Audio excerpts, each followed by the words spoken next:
Listen to me because I'm telling it to you straight. After some thinking about robots, like I've got a semi-robot car now. It's adaptive cruise control, so it stops and goes on its own. It keeps lanes. In other words, if I get over too far left, it corrects to the right, etc. On the right, corrects to the left. It's semi-robotic.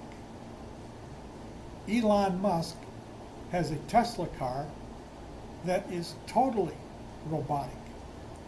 And what happened with his car? A young test driver killed himself while driving the car. And how did he kill himself? He wasn't paying attention. The car was on autopilot, and he was distracted doing something else. Consequently, he hit a semi-truck sideways, sheared off the top of the car. They don't know why the car hit the truck. Something went wrong. But if this guy was paying attention to what was going on, even though he was not directing anything, he would have seen he's going to hit a truck and hit the brakes. So this gets around about to robotics. Robotics are not going to take over our life. It's not going to happen. No more than dogs have taken over our life. You know, we put dogs on leashes because if you leave them alone, you don't know what kind of mischief they're going to get into. Digging holes, tearing up furniture, biting people. We've got leashes for dogs. And we got laws that says you better keep your dog on a leash outside of your property. Well, that's the way robots are going to be in the future. We're never just going to let them run around and do what they want. They're always going to be on a leash because they don't know 100% of what to do all the time. Very easily misinterpret situations and destroy themselves, destroy property, and destroy human beings. Robots will always be on a leash. And what's on a leash? Well, for instance, an airline has autopilot. The pilot and a co-pilot can sit back and just enjoy the view as the plane flies. It's on autopilot.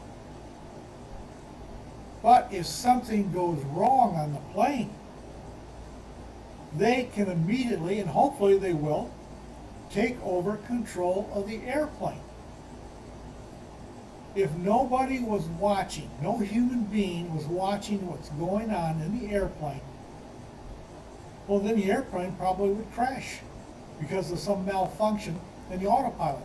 But because there's a human being in the cockpit, they take over. In other words, the plane's on a leash. And that's the same thing with what's coming soon in the near future is cars that drive themselves, which is a great boon for people who don't drive, or don't know how to drive, or are afraid to drive. But they have to learn how to drive because the robotic car can do something it thinks it's doing right, but it's wrong for the human being, like running into a truck. So when you have one of these robotic cars, you have to be watching what's going on all the time. Nevertheless, it's a convenience, it's relaxing, but you have to watch. It's the same thing with a train. The passengers on a train can sleep, can enjoy a meal, can read a book. And why can they do that? Because someone's in charge of the train. The engineer. If something goes wrong with the train, or there's something up ahead, the engineer can take over the controls of the train. So there's always going to be a human being in control of a robot. There'll never come a time in the future that robots will be autonomous and do things on their own.